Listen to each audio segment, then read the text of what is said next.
ζωή μου εξαγοράζω μόνο με τα πέμπτη μου. Σου φέραν δυστημία, Δέσποινα, σου είπα. Φοβερό να είσαι, μάνα. Και να σε βασανίζουν τα παιδιά σου δεν νιώθεις μίσος για ό,τι γέννησε. Άδικα φαίνεται πήρε τόσο δρόμο. Καθόλου άδικα. Έφερες μαρτυρία από φίλο αξιόπιστο πως πέθανε κορμί. Αδέσποτη βλέπω, γυρίζεις πάλι.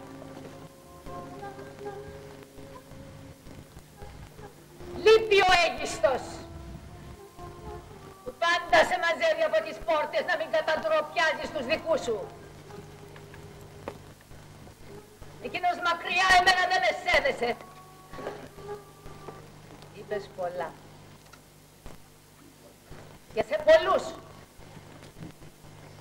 Πως έχω θράσος να ζω.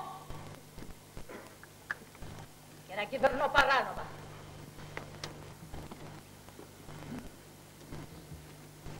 Εγώ υπεροψία δεν έχω.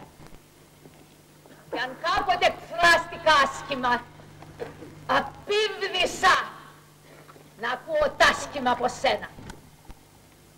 Πάντα ο πατέρας σου. Μόνο σου πρόσχημα πως πήγε από το χέρι μου. Από το χέρι μου. Το ξέρω, το λέω, δεν μου ταιριάζει να αρνηθώ. Γιατί όχι μόνοι. Το δίκαιο των θεών.